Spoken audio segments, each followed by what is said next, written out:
We are the keepers of the flame, the sacred order. Let the ceremony begin.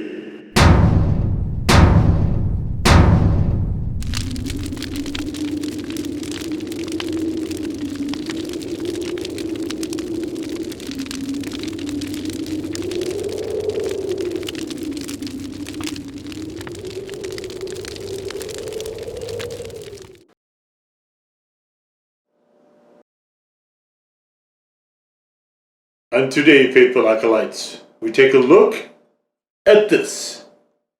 Before we begin today, I'd just like to mention that the product being discussed in this video comes courtesy of Roger at Burn Your Tongue. So major shout out to Roger for providing the product you're about to see today. Burn Your Tongue is a purveyor of fine, spicy products cleverly hidden in the Newgate Mall in Ogden, Utah. It's probably my favorite physical hot sauce shop, and I think it's the best of its kind. If you're within a 100-mile radius of Ogden, Utah, and you care at all about this type of thing, I definitely encourage you to drive and make the visit. It is well worth your time. Roger also has a Facebook page, which I'll put in the description below. Feel free to check him out there. And what this is hotter than L Gator Jake's Ragin Cajun sauce, and there we see what I am assuming is Gator Jake.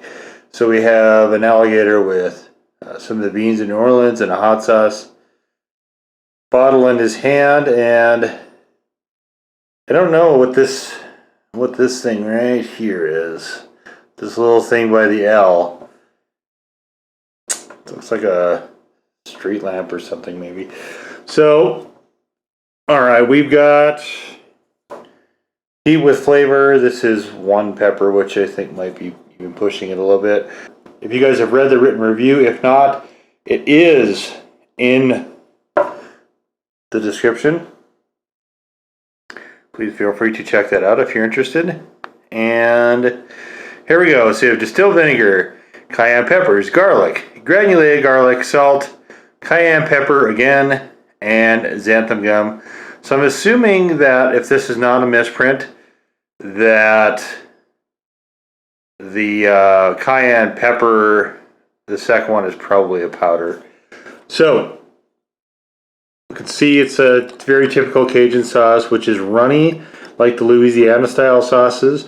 This one is listing as a Cajun sauce, and this is actually maybe the best representation to me that I've ever seen of a Cajun sauce, because as I get into a little bit in the review where I expand on it, you will not usually see this in Louisiana style sauces, which tend to feature, they don't need a lot of stuff, right? So they tend to feature just cayenne pepper, salt, and vinegar, and you really don't need more than that.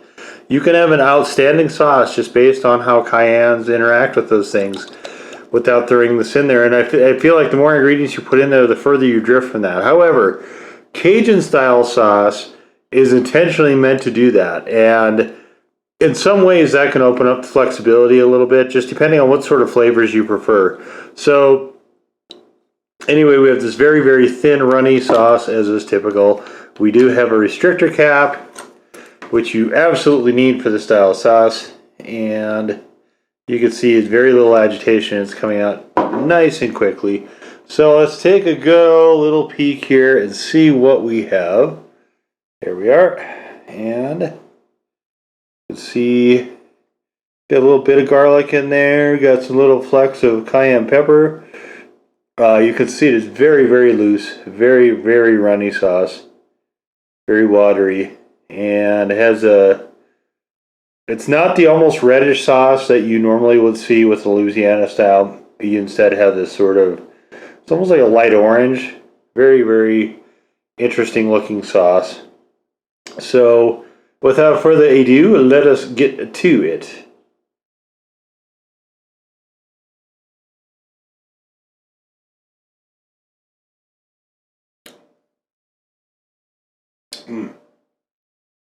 One of the things I love about this, I believe I call this the best Cajun style sauce I've ever had, and I'm not backing away from that at all. This is, if it had slightly more heat, this came in at about a 7. that had slightly more heat, I believe this would be in the running for sauce of the year. As it is, it's just a little too light. That's why I have so many different criteria. Because some things do certain parts very, very, very well. This one, I'm getting a little bit more of the pepper before I start to get the garlic. So the garlic is very smooth. It's present, but it's not as abrasive, say, as, for instance, in one of my more recent reviews, the Lola's sauce, which is basically like taking concentrated garlic and just pounding your tongue with it. This one uses it very judiciously. This is extremely well crafted sauce, and I like this quite a lot. Now, my preference is not to have other things with the cayenne. Cayenne pepper, if you've read the blog archives, and I encourage you to do that, please go do that. Because, you know, it's like 8+ years of commentary on there and a lot of sauces that are no longer with us and so on. But still, I get into this quite a bit about what my favorite type of pepper is and things like that. Because I get asked this, probably every chili head does, what's your favorite pepper? And my answer is invariably always cayenne. Cayenne, I think, is still by far my favorite. I do like the red Savina habaneros a bit. I'm really, really liking ghost peppers a lot lately. Jalapeno, I believe, is a very good, excellently flavored pepper. Chipotle, I like quite a bit. I was liking scorpions for a while. I've kind of drifted away from that a little bit. Reapers, I haven't run into those enough to really be able to assess my thoughts on those. I will say that Reapers have had a tendency to produce more physical effects, second only, I think, to habanero. Habanero always produces a pronounced effect in my system, where ghost pepper and scorpion don't. Reaper seems like it is also, and it's kind of interesting. It's curious to experience some of that stuff. Reaper does something that the other peppers don't. Habanero does something that the other peppers don't. So that part to me is kind of interesting. But Scotch bonnets, I'm pretty fond of Scotch bonnets as well. I think those have always been pretty high on my list of peppers that I enjoy quite a lot. So the chocolate habaneros, that sort of smokiness, I like those. 7 Pots, I'm kind of back and forth on a little bit. Those are, to me, kind of like Reapers, only without the after effects. So a lot of different peppers out there. A lot of good, fun ways to get your heat punched to the throat if that's what you want, or to get something that melds nicely like this. But cayenne pepper, you know, that was one of the things that we used a lot back in the day to spike things up a little bit, where you'd have black pepper, red pepper, and then you dose it with some cayenne pepper. And dried cayenne pepper was very readily available, and it would only heat things up to a certain degree. I've used it straight, for instance, on chicken when I've been barbecuing chicken. Now, I did this by mistake because I was looking for paprika and apparently didn't read it. But even still, it flashes, it burned, but it still had a really good flavor overall, even though it wasn't what I was exactly looking for, and it wasn't super hot, you know, as far as I was concerned either. So, today, that discussion aside, we're kind of having a long-winded one today. So, this is the last sauce from Roger Damps up at Burn Your Tongue. So, I kind of want to do this little send-off where I kind of go through what the little bit of pepper discussion. Now, as promised, long-awaited, I've been talking about showing you guys in some of my other videos the way I make ramen, and this is the exact ramen I do it with. So we're going to look at that method next. So this is a way that I do a lot. In fact, this is the way I did it exclusively for quite a while. And I sort of hit on this method because I don't know about you, but I am not one for a whole lot of soup. I don't really want tons and tons of soup in my ramen. I more just want the noodle. And that's kind of an old bachelor trick, is to put just enough water in there so that the noodles will absorb it and then call it good. So basically with these, I love this tray. I hate having to dirty extra dishes if I don't need to. Another bachelor trick, one of the reasons that the cup of noodles got so popular, this is just dried trash. So throw that away. So what we do is we're going to put this sauce packet aside. Now, what I like to do here is I will get the sauce, and I can use a lot of this sauce. This is where the sashimi togarashi from Private Select, I did this so many times with that sauce, and it was just marvelous. So I like to get a good amount on there. This one in particular, just because it has overall somewhat of a mild flavor, so we'll blast it pretty good right there. Okay, and now we have our sauce packet. I like to try to be a little careful about distributing this. You don't have to, but with this particular brand, this this yakisoba chicken, I don't know who makes this. Maruchan makes this. So this particular brand, you have to worry about this a little bit less. But with certain other brands, if you're not somewhat judicious, you can get clumping in a pretty big way. And you get this pocket. So what I like to do is, see there's a fill line right there? We like to try to get this, as much of that powder with the water as we can, and just go right to the fill line. And we throw it in here for 4 minutes.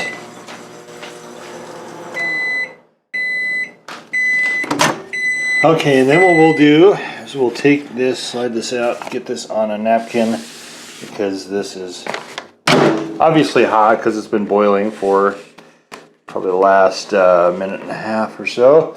And we'll take this, park it over here. Now, this next step is pretty close to the last step of this, so it's not a whole lot of this. Now, if you buy packets of the ramen, you can, of course, use this. We used to use this in, we get like the styrofoam drink cups, and we use those, or we get the extended plastic cups, kind of like those big mugs. We use those. We couldn't find bowls.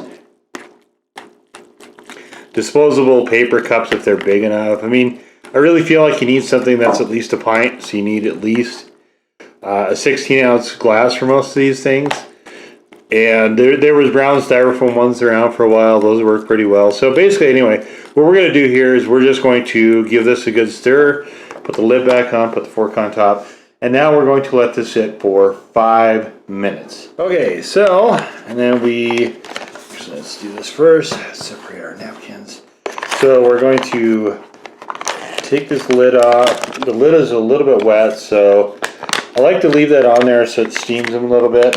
Keeps most of that moisture in there.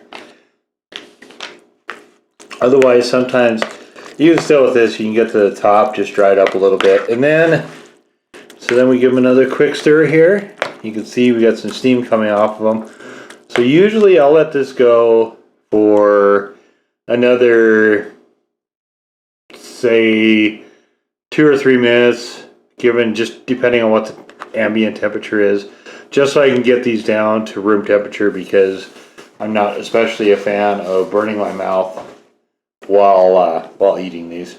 And that's really what the stirring at this point is also, is not so much integrating flavors. Most of that has been done in the microwave while it was cooking, but this is just more to flip some of these hot noodles on top so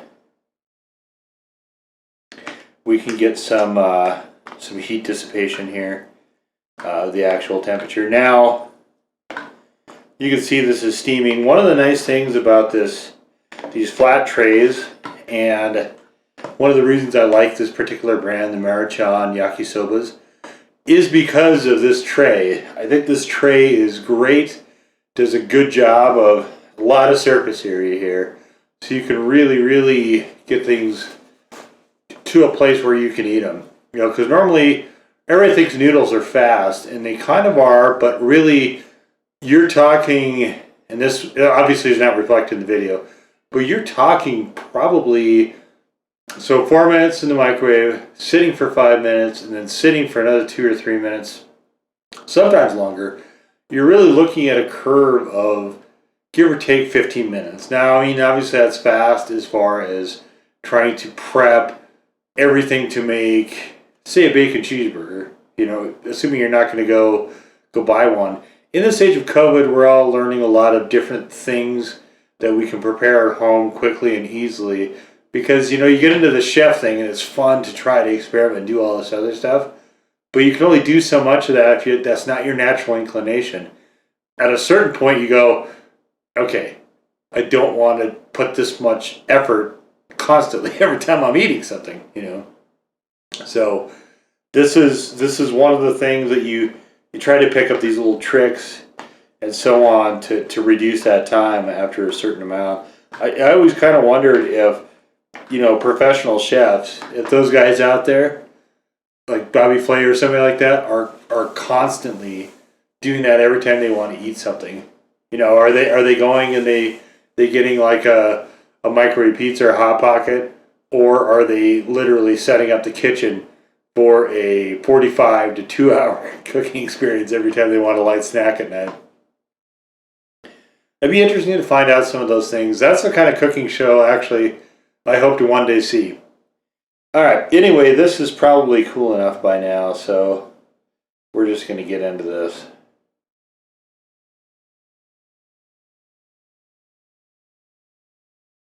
So we have a pretty inoffensive chicken soup base. One of the things that I like about this kind also is that I don't like they have a teriyaki and a beef flavor. I don't like either of those. They used to have a macaroni and cheese flavor, which was honestly not very good. But this one melds so well with such a variety of hot sauces that I can eat this as much as I want. You kind of like chicken strips and stuff like that. I can have this with hot sauce as much as I want until I get tired of eating ramen noodles.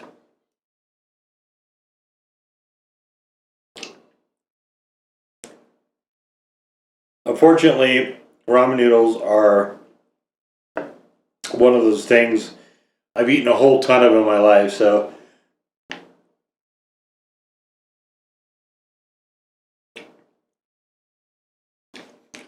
I kind of get to the point where I don't want to constantly have them. But there's an entire playlist of spicy ramen noodles, so you know, there's nothing quite like a good bowl of ramen. And I wouldn't say that this is it.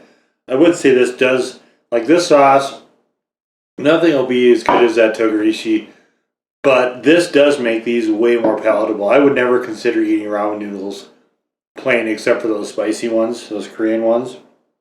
They're kind of all the rage these days.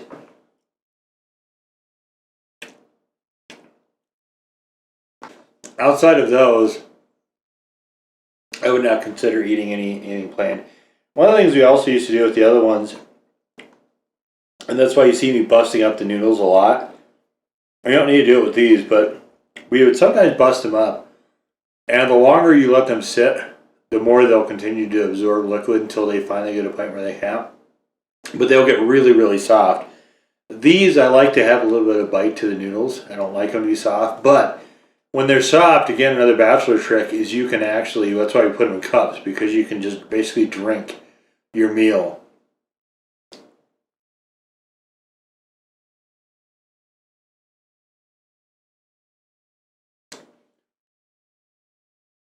And of course,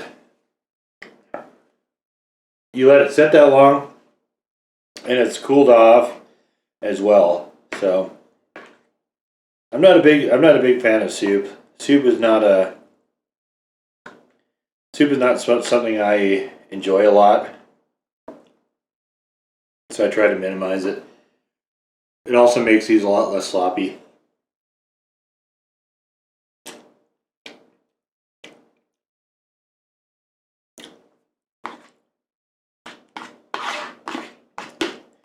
And I'll show you this at the end, but there is hardly any liquid in this.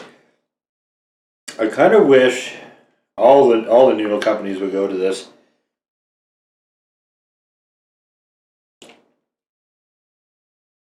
This type of packaging.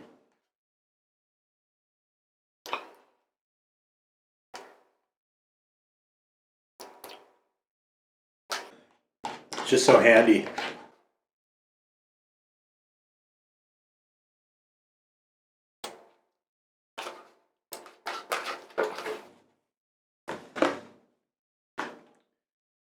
you get to the bottom and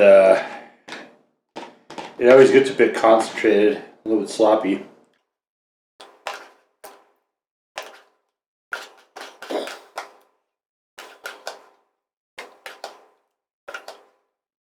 It's also why I use a fork. I don't like soup that much, but you can see hardly any liquid at all in this.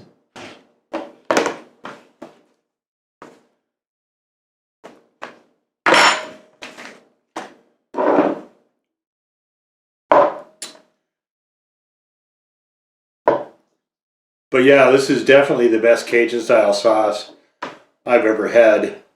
And this has been a really fun video. I wound up talking a lot more through this one than I sometimes do. Even with all that you see me in this video, I'm still, this is just maybe, I think I gave this a 1. I think a 1 is about right. It's enough to notice there's something there, but it's not overwhelming, certainly. And you definitely can get a good meshing, because like ramen, for instance, garlic goes really well with that. I don't, so sound funky, I know, but I don't really like Louisiana style sauce on ramen. And it's because of that reason, because I think there's too much of a clash. I think that the vinegar often won't play nice. With this one, you have a lot of tempering. You have a nice meshing, a nice blending. This is a really, really well thought out sauce. So definitely, if you are interested in what the difference between a Louisiana style sauce and a Cajun style sauce is, get this Cajun style sauce and then go buy like the Arazu Cayenne or Crystal or something like that, and you'll see the sauce difference pretty immediately and apparently. You can even get Red Devil. Red Devil to me is the best tasting cayenne sauce, Louisiana style sauce I've ever had. That's one of the few sauces I would consider just straight drinking, because it's so excellent. No heat, but it's very, very solid flavor wise. But if you want to see the difference, put those two side by side, or you can get a Cajun Sunshine, Tennessee Sunshine, any of those things, and put those up against this, and you'll see definitely the difference, assuming you have a palate that can detect things like that. But even if you don't, especially have a palate where you can taste stuff blindfolded, you definitely should be able to tell the difference between those two sauces by doing that. Anyway, very lengthy video. Thanks for hanging in here for me with this. Again, I just really had a blast. This was a lot of fun. And now you guys know how I prepare my ramen. And you can too. But, again, best Cajun sauce I've ever had. Hotter than hell. Gator Jake's Ragin Cajun. Now go forth in peace to serve the flame.